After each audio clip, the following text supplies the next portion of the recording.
नमस्कार, India voice देख रहे हैं आप। मैं हूं आपके साथ रिया डंगवाल। देवभूमि समाचार में आप सभी का स्वागत है। बुलेटिन की शुरुआत करेंगे देवभूमि उत्तराखंड की खबरों के साथ।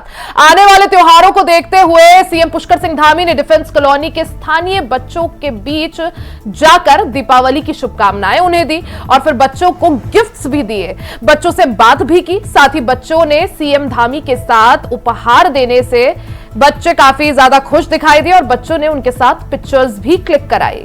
तो तस्वीरें आप देख सकते हैं। मुख्यमंत्री पुष्कर सिंह धामी देहरादून की डिफेंस कॉलोनी पहुंचे, जहां उन्होंने स्थानीय बच्चों के साथ दीपावली मनाई, दीपावली की शुभकामनाएं बच्चों को दी और फिर बच्चों को गिफ्ट्स भी दिए। बच्चों से बातचीत भी की। साथ ही बच्चों ने सीएम पुष्कर सिंह धामी के उपहार देने पर काफी खुशी दिखाई और बच्चों ने मुख्यमंत्री के साथ पिक्चर्स भी क्लिक करवाई।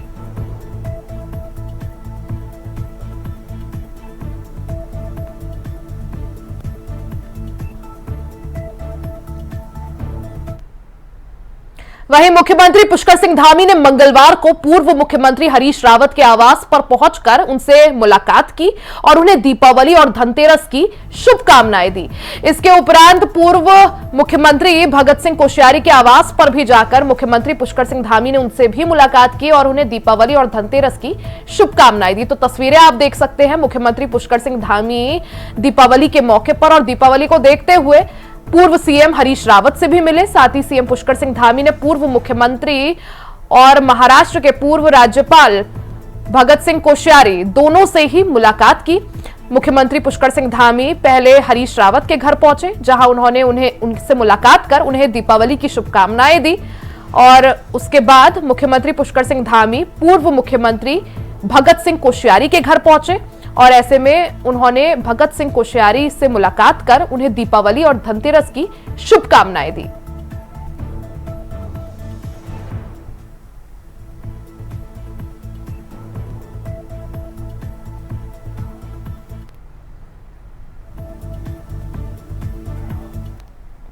और अब खबर राजधानी देहरादून से है, जहां शिक्षा एवं स्वास्थ्य मंत्री डॉक्टर धन सिंह रावत ने ऋषिपर्णा सभागार में शिक्षा एवं स्वास्थ्य विभाग की संयुक्त बैठक ली।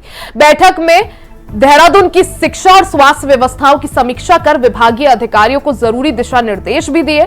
बैठक में अस्पतालों में चिकित्सकों और पैरामेडिकल स्टाफ की 100% नियुक्ति करने, निर्माण कार्यों को समय पर पूरा करने और अस्पतालों में नियमित साफ सफाई की व्यवस्था करने, मरीजों को स्वास्थ्य योजनाओं का लाभ पहुंचाने के भी दिशा निर्देश मुख्य चिकित्सा अधिकारी को दिए गए। इसके साथ ही विद्यालयों में शिक्षकों की कमी को दूर करने, क्लस्टर विद्यालयों और पीएम श्री विद्यालयों के निर्माण कार्य शीघ्र पूरा करने के निर्देश भी शिक्षा विभाग के अधिकारियों को दिए गए। तो उत्तराखंड के शिक्षा एवं स्वास्थ्य मंत्री डॉक्टर धन सिंह रावत ने संयुक्त बैठक ली है।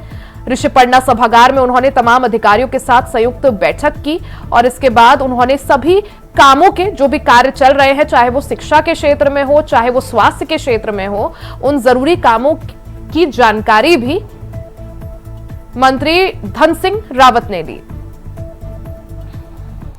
बेसिक, माध्यमिक और इंटर में अब 15 दिन में 100% टीचर हमारे यहाँ हो जाएंगे।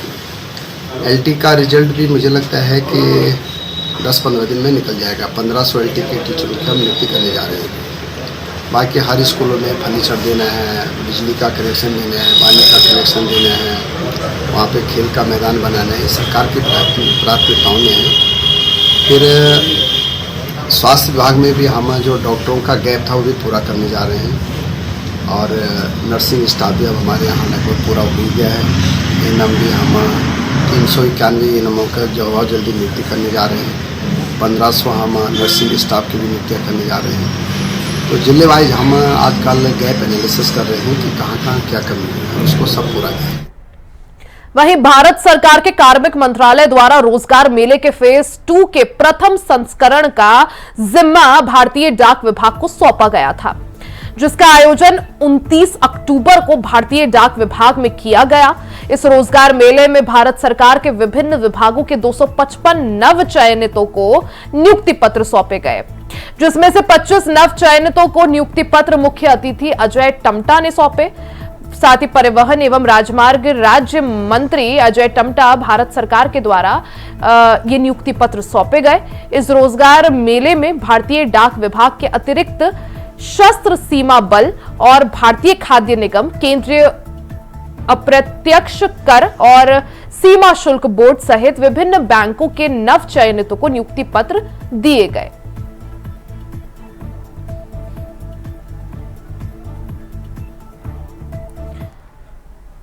वहीं मुख्यमंत्री पुष्कर सिंह धामी और उच्च शिक्षा मंत्री डॉक्टर धन सिंह रावत ने मुख्यमंत्री आवास स्थित मुख्य सेवक सदन में 5 विषयों में चयनित 108 असिस्टेंट प्रोफेसर्स को नियुक्ति पत्र प्रदान किए।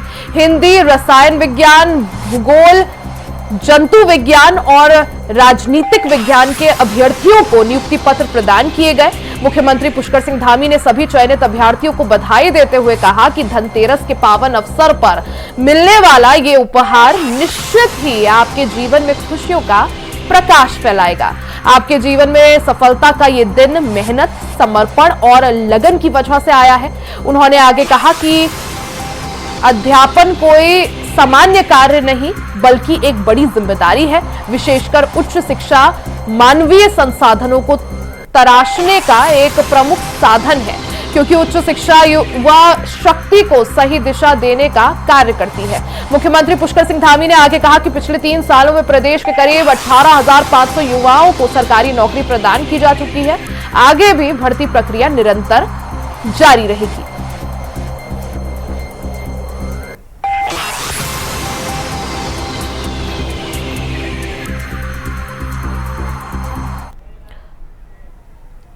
अब बात केदारनाथ उपचुनाव को लेकर अपडेट की कर लेते हैं। उपचुनाव पर बड़ी खबर आप सभी को बता दें, जहां नामांकन के आखिरी दिन एक और नाम जुड़ गया। जी हां, बीते दिन नामांकन का आखिरी तारीख थी, ऐसे में एक और नाम इस दौरान जुड़ गया है। उपचुनाव के लिए कुल 6 उम्मीदवारों ने अपना नामांकन किया है। भारतीय जनता पार्टी से पूर्व विधायक आशा नौटियाल तो कांग्रेस से पूर्व विधायक मनोज रावत मैदान में है। वहीं इस दौरान उत्तराखंड क्रांति दल से आशुतोष भंडारी ने भी अपना नामांकन किया है। वहीं निर्दलीय उम्मीदवार त्रिभुवन चौहान ने भी पर्चा भरा है। प्रदीप रोशन रुडिया भी मैदान में उतरे हैं। सेवानिवृत्त असिस्टेंट कमांडेंट आरपी सिंह ने भी नामांकन किया है। 4 नवंबर को नाम वापसी की आखिरी तारीख है। तो ये बड़ी खबर आप सभी को बता दें, जहां 29 अक्टूबर को यानी बीते दिन नामांकन की आखिरी तारीख थी। केदारनाथ उपचुनाव का ये रण है जिसमें अब तक 6 उम्मीदवारों ने अपना नामांकन किया है। हलचल ज्यादा तेज इसलिए हो गई क्योंकि नामांकन के आखिरी दिन एक और नया नाम जुड़ गया है। उपचुनाव के लिए कुल मिलाकर अब तक 6 उम्मीदवारों ने अपना नामांकन किया है।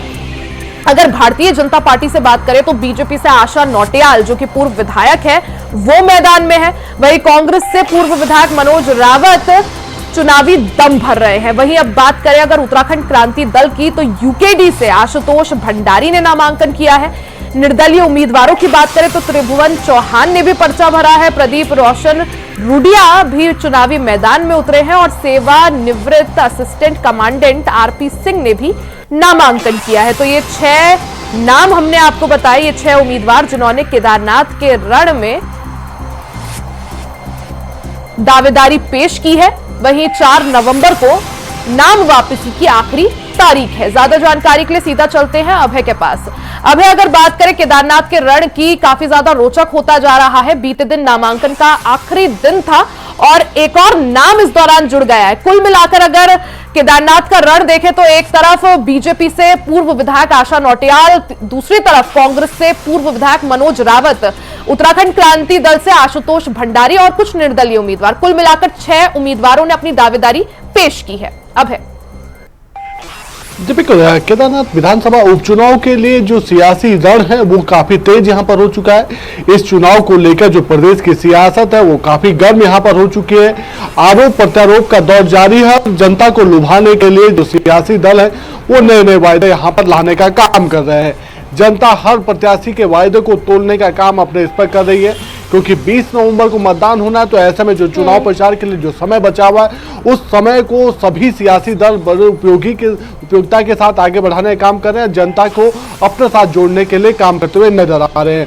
लेकिन केदारनाथ विधानसभा का उपचुनाव इसलिए भी बड़ा खास यहाँ पर हो जाता है क्योंकि उत्तराखंड की 2 विधानसभा सीटों पर पूर्व में जो उपचुनाव यहाँ पर हुए थे उसमें कांग्रेस पार्टी को जीत हासिल हुई थी और ये जीत ये कह सकते हैं कि सत्ताधारी दल भाजपा के लिए बड़ा नुकसानदायक साबित हुई थी क्योंकि उसका एक मैसेज पूरे देश में जाने का काम हुआ था कि बद्रीनाथ सीट पर भी बीजेपी को हार मिली है और उससे पहले जिस प्रकार से अयोध्या वाली सीट पर भी बीजेपी को हार मिली थी तो बीजेपी के लिए अब ये केदारनाथ का जो चुनाव है ये साख का सवाल बन चुका है और अब सीधे तौर पर कहें तो ये जो चुनावी मुकाबला है वो भारतीय जनता पार्टी के साथ ना होकर कांग्रेस वर्सेज मुख्यमंत्री के साथ इस चुनावी मुकाबला यहाँ पर देखा जा रहा है क्योंकि भाजपा ने इस चुनाव को जीतने के लिए चंपावत वाला मॉडल यहाँ पर अपनाया था। चंपावत में जब मुख्यमंत्री पुष्कर सिंह धामी ने बाई इलेक्शन लड़ा था तो वहां पर जिस प्रकार से ऐतिहासिक जीत उन्हें मिली थी, कुल मतों का ये कह सकते हैं कि जो मतदान वहां पर हुआ था उसमें से 93% मत मुख्यमंत्री पुष्कर सिंह धामी को वहां पर मिले थे और उन्होंने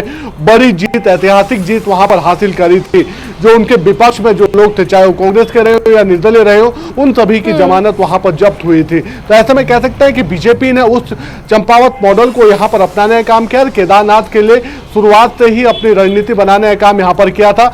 200 से ज्यादा पदाधिकारियों की तैनाती पहले से ही केदारनाथ विधानसभा उपचुनाव के लिए यहाँ पर कर दी गई थी। बिल्कुल अभी क्योंकि केदारनाथ को देखते हुए तैयारियां चाहे बीजेपी हो चाहे कांग्रेस हो, दोनों ही खेमों में तेज चल रही है। लेकिन अगर केदारनाथ के रण की बात करें, जिस तरह से उत्तराखंड में ट्रेंड रहा है हमेशा से, या तो उत्तराखंड की जनता बीजेपी को चुनती है या फिर कांग्रेस को, बीच की कोई और पार्टी नहीं देखने को मिलती अमूमन। अब ऐसे में यूकेडी ने भी अपने जो प्रत्याशी है उसे उतारा है, कुछ निर्दलीय उम्मीदवार भी है। तो ये जो निर्दलीय हो या फिर यूकेडी की बात की जाए, किसका यहां पर गेम जो है बिगाड़ सकते हैं, किसके वोट कटर साबित हो सकते हैं?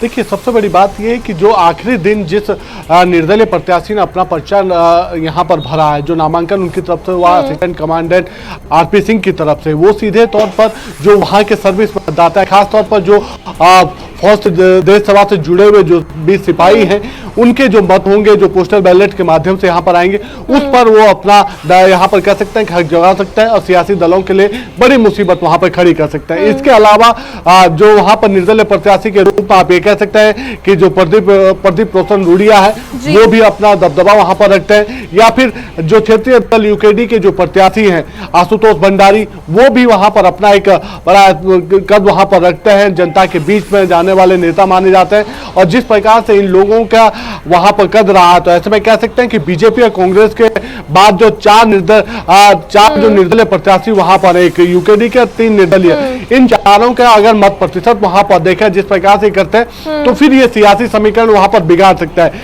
क्योंकि पहाड़ी सीटों पर पहले से ही मतदान कम होता है और ऐसे में जब बाई इलेक्शन होता है तो जो मत 2022 के विधानसभा चुनाव में पड़े थे उससे कम मत प्रतिशत इस बार उपचुनाव में यहाँ पर हो सकता है। इसलिए एक एक वोट का महत्वपूर्ण वहां पर हो जाता है, एक एक वोट की महत्व वहां पर बढ़ जाती है। और अगर निर्दलीय प्रत्याशी वोट काटने में सफल वहां पर हो पाते हैं तो बीजेपी और कांग्रेस के लिए बड़ी चुनौती वहां पर अगर जो निर्दलीय प्रत्याशी हैं अगर वो यहाँ पर वोट काटने में सफल होते हैं तो बीजेपी और कांग्रेस दोनों के लिए ही यहाँ पर मुश्किलें जो है साफ तौर पर आ सकती है। लेकिन अभय, अगर मुद्दों की बात करें, जैसे बीजेपी जो है, क्योंकि सीएम धामी ने भी अपने प्रत्याशी आशा नौटियाल के पक्ष में जनसभा की थी, जनता से वोट मांगा था। Bharatiya Janata party double engine की बात करते हुए नजर आई, बीजेपी जो है विकास की बात करते हुए नजर आई, पीएम मोदी का कनेक्शन जो केदारनाथ से है वो बात करते हुए नजर आई। वहीं अगर कंपैरेटिव बात करें कांग्रेस की, तो कांग्रेस अलग मुद्दे उठा रही है, केदारनाथ के जो स्थानीय मुद्दे हैं वो उठा रही है, चाहे वो जो पुनर्निर्माण के काम की वजह से जो लोगों को दिक्कतें आ रही है, स्थानीय लोगों को, उनकी बात हो,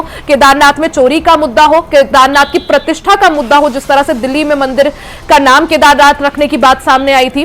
तो कांग्रेस जो है स्थानीय मुद्दों के साथ दिख रही है। क्या माना जाए, अगर क्योंकि आप उत्तराखंड से हैं, आप उत्तराखंड की राजनीति को अच्छे से समझते हैं अब है, तो कौन सा मुद्दा किस पर कितना हावी दिख रहा है? और क्योंकि ये स्थानीय चुनाव है, विधायक का चुनाव है, क्या लगता है जनता किसके मुद्दों के साथ ज्यादा दिखती हुई नजर आ सकती है? देखिए, अगर मुद्दों की बात करते हैं तो इस समय सत्ताधारी दल की अपेक्षा विपक्षी दल कांग्रेस के पास मुद्दे बहुत सारे यहाँ पर हैं। खासतौर पर केदारनाथ से जुड़े हुए जो मुद्दे हैं, जैसे आप समझ सकते हैं कि केदार घाटी में जो पुनर्निर्माण के जो काम यहाँ पर हो रहे हैं, 2013 के बाद से जो पुनर्निर्माण के काम वहां पर चल रहे हैं, उसमें जिस प्रकार से समय समय पर तीर्थ पुरोहित और पंडा समाज की नाराजगी देखने को मिलती है, वो बड़ा मुद्दा यहाँ पर है। कांग्रेस पार्टी उसे पुरजोर तरीके से उठाने का काम यहाँ पर कर रही है। पिछले दिनों जो केदारनाथ धाम के नाम से जो मंदिर का निर्माण दिल्ली में हो रहा था, बोराड़ी में जो केदारनाथ धाम मंदिर का बन रहा था, उसको लेकर जो सियासत चली है उसमें बीजेपी को बड़ा नुकसान यहाँ पर हुआ है। उस मुद्दे को कांग्रेस पार्टी की तरफ से उठाने का काम वहां पर किया जा रहा है। और अभी इस मानसून सीजन में कह सकते हैं कि जो मानसून सीजन गया, उस मानसून सीजन में जो आपदा ने जो नुकसान उस केदार घाटी में किया है, उसमें अभी तक जो आपदा प्रभावित जो लोग हैं उनको आर्थिक सहायता जो सरकार की तरफ से मिलनी थी, उसमें अभी तक पूरी राशि उन्हें नहीं मिल पाई है। तो उसे भी कांग्रेस की तरफ से मुद्दे के रूप में जनता के सामने रखने का काम किया जा रहा है। जबकि सत्ताधारी दल के पास अगर सबसे बड़ी बात कहें तो यह है डबल इंजन की सरकार का महत्व क्या है, उसको समझाने का काम उनकी तरफ से यहाँ पर किया जा रहा है। मुख्यमंत्री पुष्कर सिंह धामी ने जो पिछले दिनों वहां पर विकास की परियोजनाओं की जो घोषणा वहां पर करी थी, 300 करोड़ से ज्यादा की योजनाओं की घोषणा उनकी तरफ से वहां पर हुई थी, जो विकास की योजना थी, वो बड़ा इशू बीजेपी के पास में है। और डबल इंजन की सरकार की खासियतें क्या हो सकती है, किस प्रकार से काम वहां पर हो सकता है, प्रधानमंत्री का लगाव केदारनाथ धाम के प्रति जो रहा है, उसको भुनाने का काम बीजेपी यहाँ पर करी है। तो दोनों ही दलों के पास अपना अपना हथियार है, प्रमुख मुद्दे यहाँ पर है। जनता उन्हीं मुद्दों को चुनने का काम इस समय यहाँ पर करेगी कि कौन सा मुद्दा उनके लिए सबसे उपयोगी है, क्योंकि बीजेपी के विकास का मुद्दा काम आता है या फिर कांग्रेस जिस तरह से स्थानीय मुद्दे उठा रही है, किसके मुद्दे किस पर कितना हावी होते हुए नजर आते हैं और जनता किसको चुनती है, उसके लिए यहाँ पर इंतजार अब है। आप बने रहिएगा, आगे भी आपका रुख करेंगे। वहीं वित्त मंत्रालय भारत सरकार ने उत्तराखंड राज्य को पूंजी निवेश के तहत विशेष सहायता के रूप में 180 करोड़ रुपए की राशि स्वीकृत और जारी की है। यह राशि राज्य के विकास और महत्वपूर्ण परियोजनाओं के लिए वित्तीय सहायता प्रदान करेगी, जिससे उत्तराखंड के बुनियादी ढांचे को और मजबूती मिलेगी। भारत सरकार के पर्यावरण, वन और जलवायु परिवर्तन मंत्रालय ने उत्तराखंड राज्य को कोटेश्वर ऋषिकेश विद्युत लाइन परियोजना के लिए 103 हेक्टेयर वन भूमि के उपयोग की अनुमति प्रदान कर दी है। यह महत्वपूर्ण स्वीकृति राज्य में ऊर्जा क्षेत्र के विकास और विद्युत आपूर्ति के बुनियादी ढांचे को सुदृढ़ करने की दिशा में एक अहम कदम माना जा रहा है।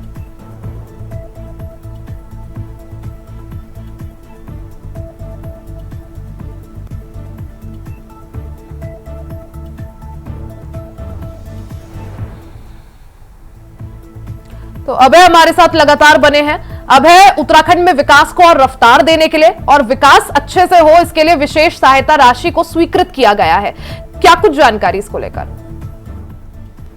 ये कह सकते हैं कि समय समय पर जो डबल इंजन की सरकार का जो महत्व होता है, उस महत्व को बताने का काम केंद्र सरकार की तरफ से किया जाता है। और उत्तराखंड जैसे पर्वतीय राज्य जहां पर संसाधनों की कमी होती है, ऐसे में राज्य में विकास की रफ्तार और तेज हो सके, उसके लिए राज्य सरकार की तरफ से जो मांग यहाँ पर की जाती है, उसमें केंद्र सरकार का सहयोग देखने को मिलता है। अब ये कह सकते हैं कि केंद्रीय वित्त मंत्रालय की तरफ से राज्य को सहायता राशि के रूप में 180 करोड़ रुपए देने का काम यहाँ पर किया गया है, वो मंजूरी यहाँ पर मिल चुकी है। और ये जो मंजूरी यानी जो बजट होगा, ये राज्य में विकास की योजनाओं को और गति देने वाला यहाँ पर साबित हो सकता है। खासतौर पर विद्युत के सेक्टर में जो काम यहाँ पर हो रहे हैं, उसको लेकर सरकार की जो परियोजना यहाँ पर चल रही है, उनको लेकर आगे बढ़ाने वाला ये कदम यहाँ पर क्रांतिकारी कदम इसे कहा जा सकता है। क्योंकि उत्तराखंड राज्य ऊर्जा के सेक्टर में इस समय जिस प्रकार से बढ़ने का काम कर रहा है, आगे के लिए जो योजना यहाँ पर बनाई गई है, उस पर अगर केंद्र की तरफ से इसी प्रकार से सहायता यहाँ पर मिलते तो उत्तराखंड राज्य ऊर्जा प्रदेश के रूप में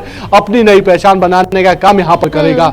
और जिस प्रकार से जल विद्युत परियोजनाओं को लेकर उत्तराखंड राज्य में इस समय योजनाएं संचालित हो रही है, तो ऐसे में समझा जा सकता है कि आने वाले दशक में उत्तराखंड राज्य देश को ऊर्जा के सेक्टर में बड़ा कदम तो देगा ही, बड़ा सहयोग तो यहाँ पर देगा। इसके अलावा सिंचाई और पेयजल की सुविधाओं में भी बड़ा कारगर साबित उत्तराखंड राज्य यहाँ पर हो सकता है। इसीलिए केंद्र सरकार की तरफ से लगातार राज्य को यहाँ पर मदद दी जा रही है। और इस मदद से ये कह कह सकते हैं कि उत्तराखंड राज्य में जो विकास की योजनाएं हैं बिल्कुल, वो भी और आगे विकास के लिए गतिमान जो होती है हैं। केंद्र की तरफ से 180 करोड़ स्वीकृत किए गए हैं उत्तराखंड के लिए। ऐसे में आपने कहा कि जैसे विद्युत के क्षेत्र में जो है यहाँ पर इन्वेस्टमेंट की जाएगी, इस निवेश किया जाएगा, पैसा लगाया जाएगा। कोटेश्वर और ऋषिकेश विद्युत लाइन परियोजना इसमें शामिल है। क्या कुछ इस परियोजना के बारे में जानकारी आप दे सकते हैं? और जिस तरह से इस परियोजना की बात हम कर रहे हैं तो किस तरह से लोग इससे लाभान्वित हो सकते हैं? देखिए, सबसे बड़ी बात यह कहें कि जिस तरीके से ये 180 करोड़ रुपए की धनराशि केंद्र की तरफ से स्वीकृत यहाँ पर हुई है, इसके तहत उत्तराखंड में दो चीजों में काम यहाँ पर, एक तो कोटेश्वर परियोजना जो उत्तराखंड के लिए कल्याणकारी है वो यहाँ पर आगे बढ़ती हुई नजर आएगी। दूसरा, जो ऋषिकेश से नगर बीच की जो परियोजना है, जल परियोजना है, उसको भी बढ़ाने का काम यहाँ पर किया जाएगा। तो ये समझा जा सकता है कि पहाड़ी क्षेत्रों में जो खास तौर पर ऐसे जो क्षेत्र हैं जहां पर पानी की बड़ी गंभीर समस्याएं होती है, वहां पर पानी की आपूर्ति भी हो पाएगी। दूसरा, विद्युत आपूर्ति के क्षेत्र में उत्तराखंड में एक और कदम बढ़ाने का काम सरकार आगे यहां पर बढ़ती हुई नजर आएगी।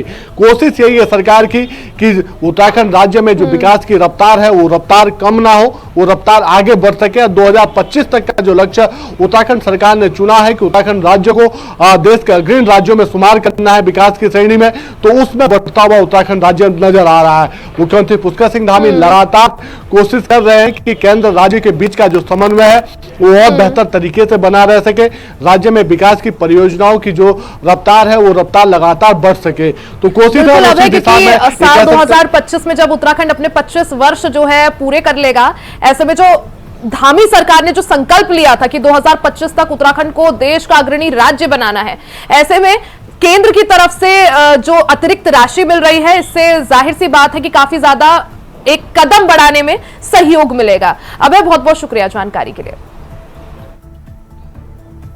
वहीं आपको बताते चले कि दीपावली के पर्व पर शहर भर में छोटी छोटी पटाखों की दुकानें लगाई जाती हैं, जिसके लिए जिलाधिकारी के माध्यम से पटाखों के लाइसेंस अस्थायी जारी किए जाते हैं।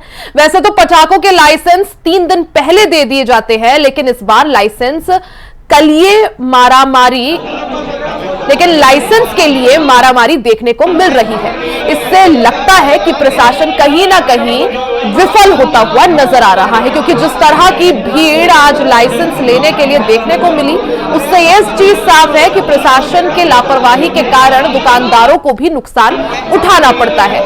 लेकिन जो प्रशासन के लोग हैं उनका कहना है कि अभी लाइसेंस पर साइन नहीं हुए हैं, साइन होने के बाद ही लाइसेंस मिल पाएंगे। तो ये तस्वीरें आप देख सकते हैं, देहरादून से तस्वीरें जहां पटाखों के लाइसेंस के लिए मारामारी देखने को मिल रही है। हालांकि दिवाली से 3 दिन पहले पटाखों के लाइसेंस दे दिए जाते हैं, लेकिन अब की बार प्रशासन की लापरवाही के चलते पटाखे की दुकान लगाने के लिए, लाइसेंस के लिए मारामारी देखने को मिल रही है। वहीं प्रशासन के अधिकारियों का कहना है कि अभी लाइसेंस पर साइन नहीं हुए हैं, साइन होने के बाद ही लाइसेंस दिए जाएंगे।